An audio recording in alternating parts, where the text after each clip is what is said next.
अस्सलाम वालेकुम व्यूअर्स, कैसे हैं आप? उम्मीद है कि सब खैरियत से होंगे। तो व्यूअर्स, आज मैं आपके साथ बड़े के पाए बनाने की बहुत आसान और मज़ेदार सी रेसिपी शेयर कर रही हूँ।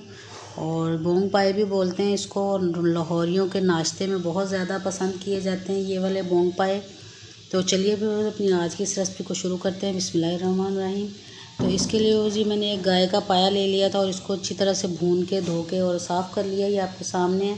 इसको मैंने उबाल के साफ़ नहीं किया, इसलिए ये थोड़ा ब्लैक ब्लैक आपको लग रहा है। इसको मैंने चूल्हे के ऊपर भून के साफ़ किया है। तो सबसे पहले इसको साफ़ कर लिया है।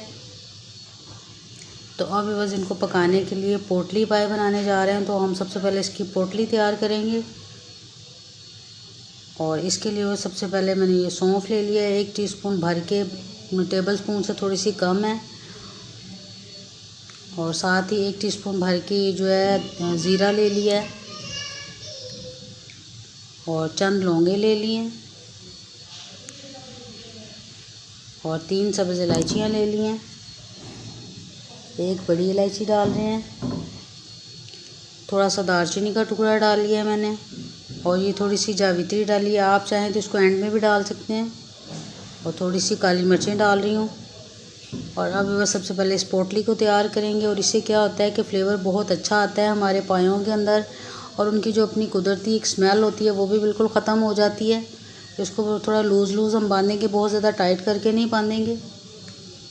तो अब बस अपने बर्तन के अंदर सबसे पहले ये पाए अच्छी तरह से धो के साफ़ करने के बाद इसको मैंने डाल लिया है।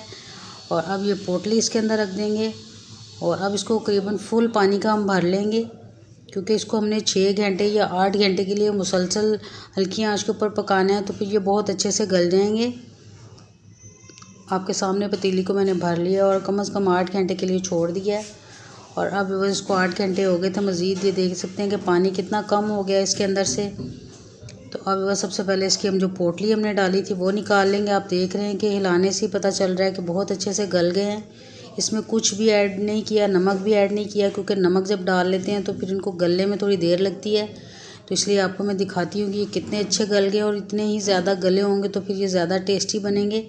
अभी हम इसका मसाला तैयार करेंगे। और आप देख रहे हैं कि चम्मच की मदद से आसानी के साथ ये जो बोटी है पाए की, ये टूट रही है।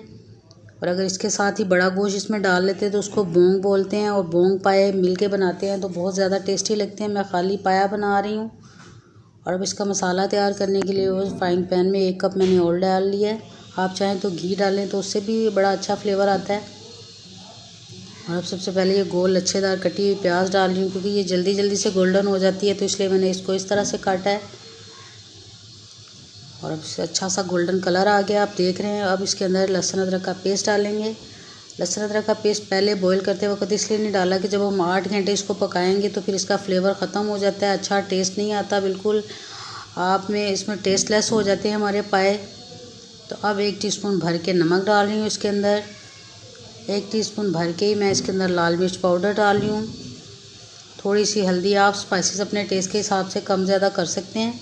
1 टीस्पून भर के धनिया पाउडर डाल लिया, इसके साथ फ्लेवर जो है बहुत अच्छा सा हो जाता है।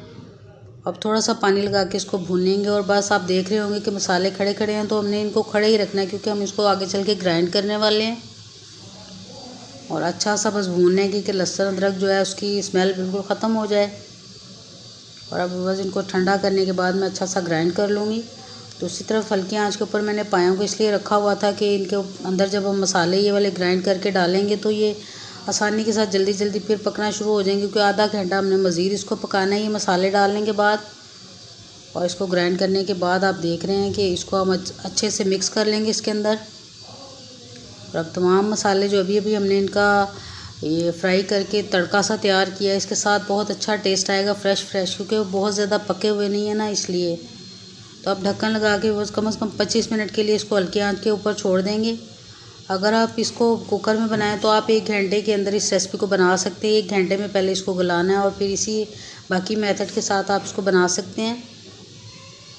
और अब बस करीबन 25 मिनट हो गए हैं, इसको मैंने हल्की आंच के ऊपर पकने के लिए छोड़ दिया था। और आप इसकी बोटियाँ देख सकते हैं कि कितनी ज़्यादा अच्छी गल गई हैं, और इतनी ही ज़्यादा गली होंगी तो बहुत ज़्यादा टेस्टी लगते हैं, क्योंकि बाज़ार से भी जब हम ला के खाते हैं तो सबसे ज़्यादा मसालों से भी ज़्यादा टेस्ट इस गले हुए पाए का होता है। इसको बहुत ज़्यादा गलना बहुत ज़रूरी होता है। तो अब इसको बस नीचे उतार लेती हूँ, डिश आउट करते हैं अपने बर्तन के अंदर। बस आप देख सकते हैं कितनी ज़्यादा गली हैं कि हड्डी को छोड़ दिया है, बोटी ने बहुत ज़्यादा गली हुई हैं। और इसमें धनिया और हरी मिर्चें डालने की बिल्कुल ज़रूरत नहीं है, ये ऐसे ही इतने टेस्टी और मज़ेदार से बने हैं। आपको मैं दिखाती हूँ कि ये गले कितने ज़्यादा हैं। और ये देख रहे हैं आपकी इसकी बोटी हाथ से ही जैसे टूट रही है, हाथ लगाने से ही इतने टेस्टी और मज़ेदार से तैयार हुए हैं। और ज़बरदस्त सी रेसिपी हो, बस आप मेरे तरीके से ज़रूर ट्राई करिएगा। सभी लोग अपने अपने तरीके से बनाते हैं, लेकिन अगर आप एक दफ़ा ये बनाएंगे तो आप इस रेसिपी को भूल नहीं पाएंगे। ये इतने टेस्टी और शानदार बनते हैं और बिल्कुल रेस्टोरेंट स्टाइल। उम्मीद है कि आज की ये रेसिपी आपको बहुत अच्छी लगेगी। तो बस रेसिपीज़ अगर आपको मेरी पसंद आती हैं, अच्छी लगती हैं, तो ज़रूर मुझे मेरे चैनल को सब्सक्राइब कर लीजिए और वीडियो को लाइक करना बिल्कुल मत भूलिए। तो फिर मिलेंगे बस इंशाल्लाह ताला बहुत जल्द इसी तरह की एक न्यू रेसिपी के साथ। तब तक के लिए अल्लाह हाफिज़।